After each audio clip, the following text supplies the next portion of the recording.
नमस्कार दोस्तों, रकांतो story teller में आपका स्वागत है और आप सुन रहे हैं मुंशी प्रेमचंद की लिखी कहानी मंत्र। संध्या का समय था। डॉक्टर चड्ढा गोल्फ खेलने के लिए तैयार हो रहे थे। मोटर द्वार के सामने खड़ी थी कि दो कहार एक डोली लिए आते दिखाई दिए। डोली के पीछे एक बूढ़ा लाठी टेकता चला आता था। डोली औषधालय के सामने आकर रुक गई। बूढ़े ने धीरे धीरे आकर द्वार पर पड़ी हुई चिक से झांका। ऐसी साफ सुथरी जमीन पर पैर रखते हुए भय हो रहा था कि कोई घुड़क न बैठे। डॉक्टर साहब को खड़े देखकर भी उसे कुछ कहने का साहस न हुआ। डॉक्टर साहब ने चिक के अंदर से गरज कर कहा, कौन है, क्या चाहता है? डॉक्टर साहब से हाथ जोड़कर कहा, हुजूर, बड़ा गरीब आदमी हूं, मेरा लड़का कई दिन से। डॉक्टर साहब ने सिगार जलाकर कहा, कल सवेरे आओ, कल सवेरे, हम इस वक्त मरीजों को नहीं देखते। बूढ़े ने घुटने टेक कर जमीन पर सिर रख दिया और बोला, दुहाई है सरकार की, लड़का मर जाएगा। हुजूर, 4 दिन से आंखें नहीं। डॉक्टर चड्ढा ने कलाई पर नजर डाली। केवल 10 मिनट समय और बाकी था। गोल्फ स्टिक खूंटी से उतारने हुए बोले, कल सवेरे आओ, कल सवेरे, ये हमारे खेलने का समय है। बूढ़े ने पगड़ी उतारकर चौखट पर रख दी और रोकर बोला, हुजूर, एक निगाह देख लें, बस एक निगाह। लड़का हाथ से चला जाएगा हुजूर। 7 लड़कों में यही एक बच रहा है हुजूर। हम दोनों आदमी रो रो कर मर जाएंगे सरकार। आपकी बढ़ती होए दीन बंधु। ऐसे उजड़ देहाती यहां प्राय रोज आया करते थे। डॉक्टर साहब उनके स्वभाव से खूब परिचित थे। कोई कितना ही कुछ कहे, पर वे अपनी ही रट लगाते जाएंगे, किसी की सुनेंगे नहीं। धीरे से चिक उठाई और बाहर निकलकर मोटर की तरफ चले। बूढ़ा यह कहता हुआ उनके पीछे दौड़ा, सरकार, बड़ा धर्म होगा, हुजूर दया कीजिए, बड़ा दीन दुखी हूं, संसार में कोई और नहीं है बाबूजी। मगर डॉक्टर साहब ने उसकी ओर मुंह फेर कर देखा तक नहीं। मोटर पर बैठकर बोले, कल सवेरे आना। मोटर चली गई। बूढ़ा कई मिनट तक मूर्ति की भांति निश्चल खड़ा रहा। संसार में ऐसे मनुष्य भी होते हैं जो अपने आमोद प्रमोद के आगे किसी की जान की भी परवाह नहीं करते। शायद इसका उसे अब भी विश्वास न आता था। सभ्य संसार इतना निर्मम, इतना कठोर है, इसका ऐसा मर्मभेदी अनुभव अब तक न हुआ था। वह उन पुराने जमाने की जीवों में था जो लगी हुई आग को बुझाने, मुर्दे को कंधा देने, किसी के छप्पर को उठाने और किसी कलह को शांत करने के लिए सदैव तैयार रहते थे। जब तक बूढ़े को मोटर दिखाई दी, वह खड़ा टकटकी लगाए उस ओर ताकता रहा। शायद उसे अब भी डॉक्टर साहब के लौट आने की आशा थी। फिर उसने कहारों से डोली उठाने को कहा। डोली जिधर से आई थी उधर ही चली गई। चारों ओर से निराश होकर वह डॉक्टर चड्ढा के पास आया था। इनकी बड़ी तारीफ सुनी थी। यहां से निराश होकर फिर वह किसी दूसरे डॉक्टर के पास न गया। किस्मत ठोक ली। उसी रात उसका हंसता खेलता 7 साल का बालक अपनी बाल लीला समाप्त करके इस संसार से सिधार गया। बूढ़े माँ बाप के जीवन का यही एक आधार था। इसी का मुंह देखकर जीते थे। इस दीपक के बुझते ही जीवन की अंधेरी रात भाएं भाएं करने लगी। बुढ़ापे की विशाल ममता टूटे हुए हृदय से निकलकर अंधकार में आर्त स्वर से रोने लगी। कई साल गुजर गए। डॉक्टर चड्ढा ने खूब यश और धन कमाया, लेकिन इसके साथ ही अपने स्वास्थ्य की रक्षा भी की, जो एक साधारण बात थी। यह उनके नियमित जीवन का आशीर्वाद था कि 50 वर्ष की अवस्था में उनकी चुस्ती और फुर्ती युवकों को भी लज्जित करती थी। उनके हर एक काम का समय नियत था। इस नियम से वह जौ भर भी न टलते थे। बहुधा लोग स्वास्थ्य के नियमों का पालन उस समय करते हैं जब रोगी हो जाते हैं। डॉक्टर चड्ढा उपचार और संयम का रहस्य खूब समझते थे। उनकी संतान भी इसी नियम के अधीन थी। उनके केवल 2 बच्चे हुए, एक लड़का और एक लड़की। तीसरी संतान न हुई, इसीलिए श्रीमती चड्ढा भी अभी जवान मालूम होती थी। लड़की का तो विवाह हो चुका था। लड़का कॉलेज में पढ़ता था। वही माता पिता के जीवन का आधार था। शील और विनय का पुतला, बड़ा ही रसिक, बड़ा ही उदार, विद्यालय का गौरव, युवक समाज की शोभा, मुखमंडल से तेज की छटा सी निकलती थी। आज उसकी 20वीं सालगिरह थी। संध्या का समय था। हरी हरी घास पर कुर्सियां बिछी हुई थीं। शहर के रईस और हुक्काम एक तरफ, कॉलेज के छात्र दूसरी तरफ बैठे भोजन कर रहे थे। बिजली के प्रकाश से सारा मैदान जगमगा रहा था। आमोद प्रमोद का सामान भी जमा था। छोटा सा प्रहसन खेलने की तैयारी थी। प्रहसन स्वयं कैलाशनाथ ने लिखा था। वही मुख्य एक्टर भी था। इस समय वह एक रेशमी कमीज पहने, नंगे सिर, नंगे पांव, इधर से उधर मित्रों की आव भगत में लगा हुआ था। कोई पुकारता, कैलाश, जरा इधर आना, कोई उधर से बुलाता। कैलाश, क्या उधर ही रहोगे? सभी उसे छेड़ते थे, चूहलें करते थे। बेचारे को जरा दम मारने का अवकाश न मिलता था। सहसा एक रमणी ने उसके पास आकर पूछा, क्यों कैलाश, तुम्हारे सांप कहाँ हैं? जरा मुझे दिखा दो। कैलाश ने उसे हाथ मिलाकर कहा, मृणालिनी, इस वक्त क्षमा करो, कल दिखा दूंगा। मृणालिनी ने आग्रह किया, जी नहीं, तुम्हें दिखाना पड़ेगा, मैं आज नहीं मानने की, तुम रोज कल कल करते हो। मृणालिनी और कैलाश दोनों सहपाठी थे और एक दूसरे के प्रेम में पगे हुए। कैलाश को सांपों के पालने, खिलाने और नचाने का शौक था। तरह तरह के सांप पाल रखे थे। उनके स्वभाव और चरित्र की परीक्षा करता रहता था। थोड़े दिन हुए, उसने विद्यालय में सांपों पर एक मार्के का व्याख्यान दिया था। सांपों को नचाकर दिखाया भी था। प्राणी शास्त्र के बड़े बड़े पंडित भी यह व्याख्यान सुनकर दंग रह गए थे। यह विद्या उसने एक बड़े संपेरी से सीखी थी। सांपों की जड़ी बूटियां जमा करने का उसे मर्ज था। इतना पता भर मिल जाए कि किसी व्यक्ति के पास कोई अच्छी जड़ी है, फिर उसे चैन ना आता था, उसे लेकर ही छोड़ता था। यही व्यसन था। इस पर हजारों रुपए फूंक चुका था। मृणालिनी कई बार आ चुकी थी, पर कभी सांपों को देखने के लिए इतनी उत्सुक न हुई थी। कह नहीं सकते, आज उसकी उत्सुकता सचमुच जाग गई थी, या वह कैलाश पर अपने अधिकार का प्रदर्शन करना चाहती थी। पर उसका आग्रह बेमौका था। उस कोठरी में कितनी भीड़ लग जाएगी, भीड़ को देखकर सांप कितने चौंकेंगे, और रात के समय उन्हें छेड़ा जाना कितना बुरा लगेगा। इन बातों का उसे जरा भी ध्यान न आया। कैलाश ने कहा, नहीं, कल जरूर दिखा दूंगा। इस वक्त अच्छी तरह दिखा भी तो ना सकूंगा, कमरे में तिल रखने को भी जगह न मिलेगी। एक महाशय ने छेड़कर कहा, दिखा क्यों नहीं देते? जरा सी बात के लिए इतना टाल मटोल कर रहे हो? मिस गोविंद, हरगिज न मानना, देखें कैसे नहीं दिखाते। दूसरे महाशय ने और रद्दा चढ़ाया, मिस गोविंद इतनी सीधी और भोली हैं, तभी आप इतना मिजाज करते हैं। दूसरी सुंदरी होती तो इसी बात पर बिगड़ खड़ी होती। तीसरे साहब ने मजाक उड़ाया, अजी बोलना छोड़ देती, भला कोई बात है? इस पर आपका दावा है कि मृणालिनी के लिए जान हाजिर है। मृणालिनी ने देखा कि ये शोहदे उसे रंग पर चढ़ा रहे हैं तो बोली, आप लोग मेरी वकालत ना करें, मैं खुद अपनी वकालत कर लूंगी। मैं इस वक्त सांपों का तमाशा नहीं देखना चाहती। चलो, छुट्टी हुई। इस पर मित्रों ने ठट्ठा लगाया। एक साहब बोले, देखना तो आप सब कुछ चाहें, पर दिखाए भी तो। कैलाश को मृणालिनी की झेंपी हुई सूरत को देखकर मालूम हुआ कि इस वक्त उनका इनकार वास्तव में उसे बुरा लगा है।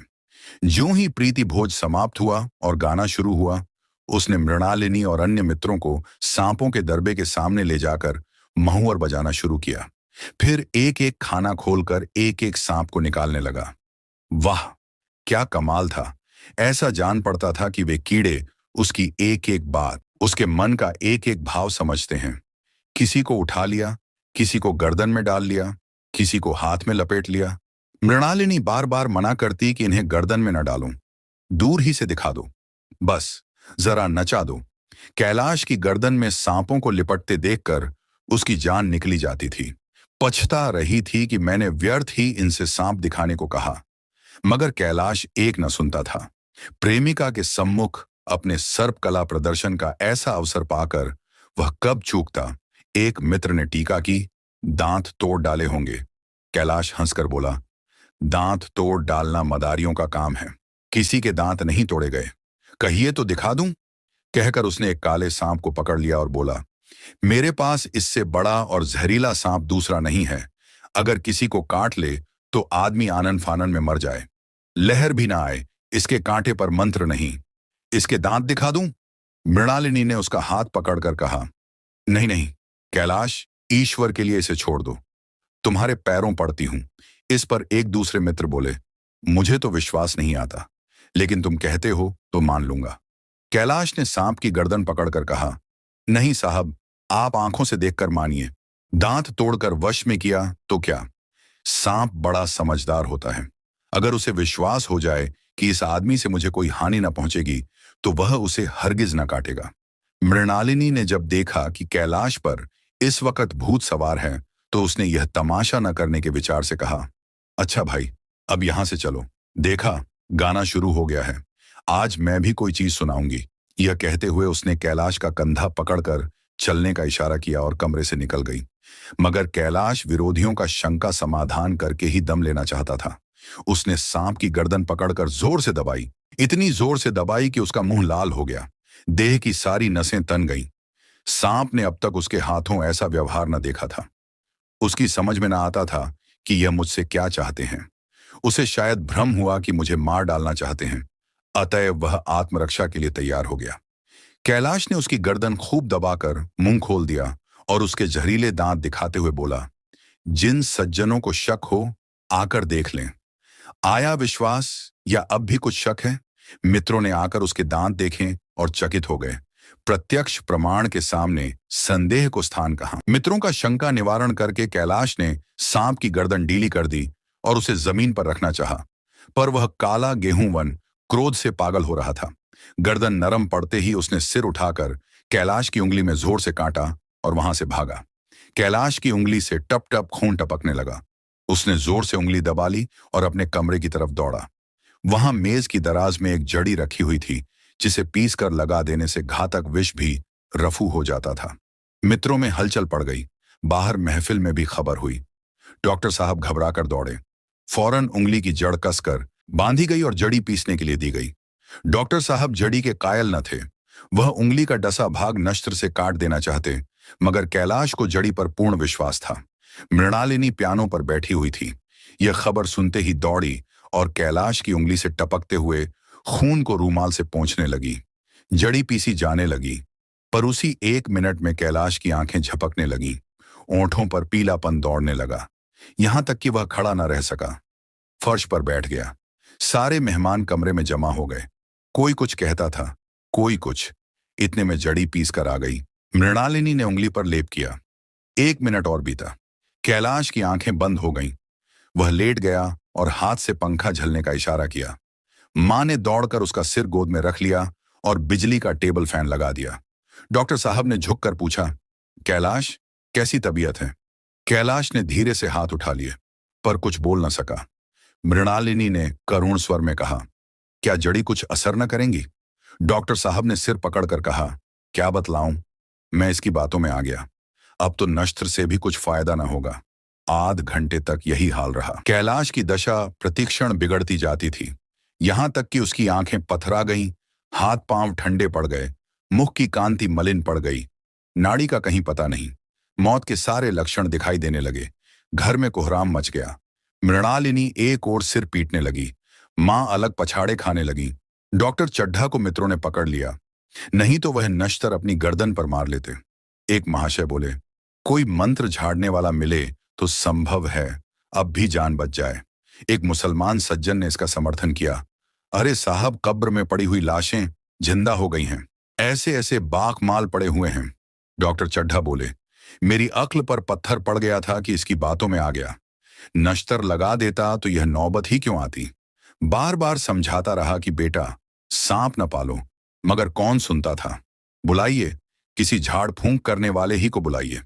मेरा सब कुछ ले ले, मैं अपनी सारी जायदाद उसके पैरों पर रख दूंगा, लंगोटी बांधकर घर से निकल जाऊंगा, मगर मेरा कैलाश, मेरा प्यारा कैलाश उठ बैठे। ईश्वर के लिए किसी को बुलवाइए। एक महाशय का किसी झाड़ने वाले से परिचय था। वह दौड़कर उसे बुला लाए, मगर कैलाश की सूरत देखकर उसे मंत्र चलाने की हिम्मत न पड़ी। बोला, अब क्या हो सकता है सरकार? जो कुछ होना था हो चुका। अरे मूर्ख, ये क्यों नहीं कहता कि जो कुछ न होना था वह कहां हुआ? मां बाप ने बेटे का सेहरा कहां देखा? मृणालिनी का कामना तरु क्या पल्लव और पुष्प से रंजित हो उठा? मन के वह स्वर्ण स्वप्न जिनसे जीवन आनंद का स्रोत बना हुआ था, क्या पूरे हो गए? जीवन के नृत्यमय तारिका मंडित सागर में आमोद की बहार लूटते हुए क्या उनकी नौका जलमग्न नहीं हो गई? जो न होना था वह हो गया। वही हरा भरा मैदान था, वही सुनहरी चांदनी एक निशब्द संगीत की भांति प्रकृति पर छाई हुई थी। वही मित्र समाज था, वही मनोरंजन के सामान थे, मगर जहां हास्य की ध्वनि थी वहां करुण क्रंदन और अश्रु प्रवाह था। शहर से कई मील दूर एक छोट से घर में एक बूढ़ा और बुढ़िया अंगीठी के सामने बैठे जाड़े की रात काट रहे थे। बूढ़ा नारियल पीता था और बीच बीच में खांसता था। बुढ़िया दोनों घुटनियों में सिर डाले आग की ओर ताक रही थी। एक मिट्टी के तेल की कुप्पी ताक पर जल रही थी। घर में न चारपाई थी न बिछौना। एक किनारे थोड़ी सी पुआल पड़ी हुई थी। इसी कोठरी में एक चूल्हा था। बुढ़िया दिन भर उपले और सूखी लकड़ियां बटोरती थी। बूढ़ा रस्सी बटकर बाजार में बेच आता था। यही उनकी जीविका थी। उन्हें न किसी ने रोते देखा न हंसते। उनका सारा समय जीवित रहने में कट जाता था। मौत द्वार पर खड़ी थी। रोने या हंसने की कहां फुर्सत। बुढ़िया ने पूछा, कल के लिए सन तो है नहीं, काम क्या करोगे? जाकर झगड़ू साह से 10 सेर सन उधार लाऊंगा। उसके पहले के पैसे तो दिए ही नहीं, और उधार कैसे देगा? न देगा न सही, घास तो कहीं नहीं गई। दोपहर तक क्या 2 आने की भी न काटूंगा। इतने में एक आदमी ने द्वार पर आवाज दी, भगत, भगत, क्या सो गए? जरा किवाड़ खोलो। भगत ने उठकर किवाड़ खोल दिए। एक आदमी ने अंदर आकर कहा, कुछ सुना? डॉक्टर चड्ढा बाबू के लड़के को सांप ने काट लिया। भगत ने चौंक कर कहा, चड्ढा बाबू के लड़के को? वही चड्ढा बाबू है ना, जो छावनी में बंगले में रहते हैं? हाँ हाँ वही। शहर में हल्ला मचा हुआ है। जाते हो तो जाऊं, आदमी बन जाओगे। बूढ़े ने कठोर भाव से सिर हिलाकर कहा, मैं नहीं जाता, मेरी बला जाए। वही चड्ढा है, खूब जानता हूं। भैया लेकर उन्हीं के पास गया था। खेलने जा रहे थे, पैरों पर गिर पड़ा कि एक नजर देख लीजिए, मगर सीधे मुंह से बात तक न की। भगवान बैठे सुन रहे थे। अब जान पड़ेगा कि बेटे का गम कैसा होता है। कई लड़के हैं। नहीं जी, यही तो एक लड़का था। सुना है, सबने जवाब दे दिया है। भगवान बड़ा कारसाज है। उस बखत मेरी आंखों से आंसू निकल पड़े थे, पर उन्हें तनिक भी दया न आई थी। मैं तो उनके द्वार पर होता तो भी बात न पूछता। तो न जाओगे? हमने जो सुना था सो कह दिया। अच्छा किया, अच्छा किया। कलेजा ठंडा हो गया, आंखें ठंडी हो गईं। लड़का भी ठंडा हो गया होगा। तुम जाओ, आज चैन की नींद सोऊंगा। बुढ़िया से, जरा तंबाकू ले ले, एक चिलम और पीऊंगा। अब मालूम होगा लाला को। सारी साहबी निकल जाएगी, हमारा क्या बिगड़ा? लड़के के मर जाने से कुछ रात तो नहीं चला गया? जहां छा बच्चे गए थे, वहां एक और चला गया। तुम्हारा तो राज सुना हो जाएगा। उसी के वास्ते सबका गला दबा दबा कर जोड़ा था ना। अब क्या करोगे? एक बार देखने जाऊंगा, पर कुछ दिन बाद मिजाज का हाल पूछूंगा। आदमी चला गया। भगत ने किवाड़ बंद कर लिए। तब चिलम पर तंबाकू रखकर पीने लगा। बुढ़िया ने कहा, इतनी रात गए झाड़े पाले में कौन जाएगा? अरे, दोपहर ही होता तो मैं ना जाता। सवारी दरवाजे पर लेने आती तो भी न जाता। भूल नहीं गया हूं। पन्ना की सूरत आंखों में फिर रही है। इस निर्दयी ने उसे एक नजर देखा तक नहीं। क्या मैं न जानता था कि वह न बचेगा? खूब जानता था। चड्ढा भगवान नहीं थे कि उनके एक निगाह देख लेने से अमृत बरस जाता। नहीं, खाली मन की दौड़ थी। अब किसी दिन जाऊंगा और कहूंगा, क्यों साहब, कहिए, क्या रंग है? दुनिया बुरा कहेगी, कहे, कोई परवाह नहीं। छोटे आदमियों में तो सब ऐब हैं, बड़ों में कोई ऐब नहीं होता, देवता होते हैं। भगत के लिए यह जीवन में पहला अवसर था कि ऐसा समाचार पाकर वह बैठा रह गया हो। 80 वर्ष के जीवन में ऐसा कभी न हुआ था कि सांप की खबर पाकर वह दौड़ न गया हो। माघ पूस की अंधेरी रात, चैत बैसाख की धूप और लू, सावन भादों की छड़ी हुई नदी और नाले, किसी की उसने कभी परवाह न की। वह तुरंत घर से निकल पड़ता था। निस्वार्थ, निष्काम। लेन देन का विचार कभी दिल में आया नहीं। यह सा काम ही न था। जान का मूल्य कौन दे सकता है? यह एक पुण्य कार्य था। सैकड़ों निराशों को उसके मंत्रों ने जीवन दान दे दिया था, पर आज वह घर से कदम नहीं निकाल सका। यह खबर सुनकर सोने जा रहा है। बुढ़िया ने कहा, तमाखू अंगीठी के पास रखी हुई है, उसके भी आज 2.5 पैसे हो गए। देती ही न थी। बुढ़िया यह कहकर लेटी। बूढ़े ने कुप्पी बुझाई, कुछ देर खड़ा रहा, फिर बैठ गया, अंत को लेट गया। पर यह खबर उसके हृदय पर बोझे की भांति रखी हुई थी। उसे मालूम हो रहा था उसकी कोई चीज खो गई है, जैसे सारे कपड़े गीले हो गए हैं या पैरों में कीचड़ लगा हुआ है, जैसे कोई उसके मन में बैठा हुआ उसे घर से निकालने के लिए कुरेद रहा है। बुढ़िया जरा देर में खर्राटे लेने लगी। बूढ़े बातें करते करते सोते हैं और जरा सा खटका होते ही जागते हैं। तब भगत उठा, अपनी लकड़ी उठा ली और धीरे से किवाड़ खोले। बुढ़िया ने पूछा, कहाँ जाते हो? कहीं नहीं, देखता था कि कितनी रात है। अभी बहुत रात है, सो जाओ। नींद नहीं आती। नींद काहे आवेगी? मन तो चड्ढा के घर पर लगा हुआ है। चड्ढा ने मेरे साथ कौन सी नेकी कर दी है जो वहां जाऊं? वह आकर पैरों पड़े तो भी न जाऊं। उठे तो तुम इसी इरादे से ही। नहीं री, ऐसा पागल नहीं हूं कि जो मुझे कांटे बोए उसके लिए फूल बोता फिरूं। बुढ़िया फिर सो गई। भगत ने किवाड़ लगा दिए और फिर आकर बैठा। पर उसके मन की कुछ ऐसी दशा थी जो बाजे की आवाज कान में पड़ते ही उपदेश सुनने वालों की होती है। आंखें चाहे उपदेशक की ओर हों, पर कान बाजे ही की ओर होते हैं। दिल में भी बाजे की ध्वनि गूंजती रहती है। शर्म के मारे जगह से नहीं उठता। निर्दयी प्रतिघात का भाव भगत के लिए उपदेशक था, पर हृदय उस अभागे युवक की ओर था जो इस समय मर रहा था, जिसके लिए एक एक पल का विलंब घातक था। उसने फिर किवाड़ खोले, इतने धीरे से कि बुढ़िया को खबर भी न हुई। बाहर निकल आया। उसी वक्त गांव का चौकीदार गश्त लगा रहा था। बोला, कैसे उठे भगत? आज तो बढ़िया सर्दी है, कहीं जा रहे हो क्या? भगत ने कहा, नहीं जी, जाऊंगा कहाँ? देखता था अभी कितनी रात है। भला कै बजे होंगे? चौकीदार बोला, 1 बजा होगा और क्या। अभी थाने से आ रहा था तो डॉक्टर चड्ढा बाबू के बंगले पर बड़ी भीड़ लगी हुई थी। उनके लड़के का हाल तो तुमने सुना होगा, कीड़े ने छू लिया है, चाहे मर भी गया हो। तुम चले जाओ तो शायद बच जाए।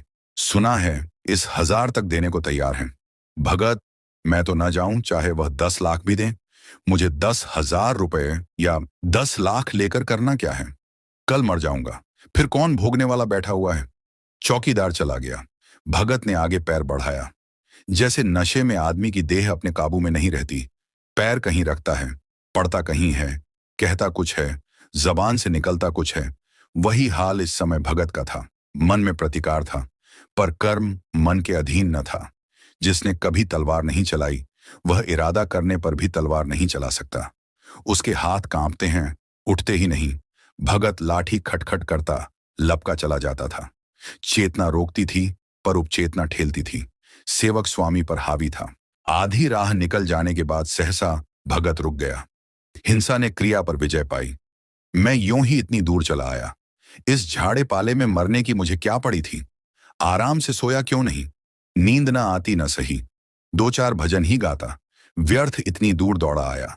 चड्ढा का लड़का रहे या मरे मेरी बला से। मेरे साथ उन्होंने ऐसा कौन सा सलूक किया था कि मैं उनके लिए मरूं? दुनिया में हजारों मरते हैं, हजारों जीते हैं। मुझे किसी के मरने जीने से मतलब।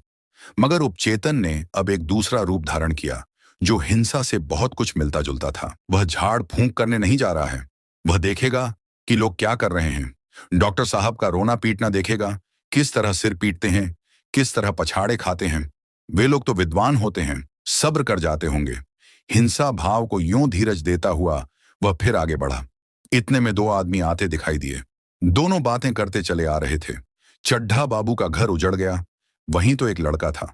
भगत के कान में यह आवाज पड़ी। उसकी चाल और भी तेज हो गई। थकान के मारे पांव न उठते थे। शिरोभाग इतना बढ़ा जाता था मानो अब मुंह के बल गिर पड़ेगा। इस तरह वह कोई 10 मिनट चला होगा कि डॉक्टर साहब का बंगला नजर आया। बिजली की बत्तियां जल रही थीं, मगर सन्नाटा छाया हुआ था। रोने पीटने की आवाज भी ना आती थी। भगत का कलेजा धक धक करने लगा। कहीं मुझे बहुत देर तो नहीं हो गई? वह दौड़ने लगा। अपनी उम्र में वह इतना तेज कभी ना दौड़ा था। बस यही मालूम होता था मानो उसके पीछे मौत दौड़ी आ रही है। 2 बज गए थे। मेहमान विदा हो गए। रोने वालों में केवल आकाश के तारे रह गए थे और सभी रो रो कर थक गए थे। बड़ी उत्सुकता के साथ लोग रह रहा आकाश की ओर देखते थे कि किसी तरह सुबह हो और लाश गंगा की गोद में दी जाए। सहसा भगत ने द्वार पर पहुंचकर आवाज दी, डॉक्टर साहब समझे, कोई मरीज आया होगा। किसी और दिन उन्होंने उस आदमी को दुत्कार दिया होता, मगर आज बाहर निकल आए। देखा एक बूढ़ा आदमी खड़ा है, कमर झुकी हुई, पोपला मुंह, भौहें तक सफेद हो गई थी, लकड़ी के सहारे कांप रहा था। बड़ी नम्रता से बोले, क्या है भाई, आज तो हमारे ऊपर ऐसी मुसीबत पड़ गई है कि कुछ कहते नहीं बनता। फिर कभी आना। इधर 1 महीना तक तो शायद मैं किसी भी मरीज को न देख सकूंगा। भगत ने कहा, सुन चुका हूं बाबूजी, इसीलिए आया हूं। भैया कहाँ हैं? कहारों ने पानी भर भर कर कैलाश को नहलाना शुरू किया। पाइप बंद हो गया था। कहारों की संख्या अधिक न थी, इसलिए मेहमानों ने अहाते के बाहर के कुएं से पानी भर भर कर कहारों को दिया।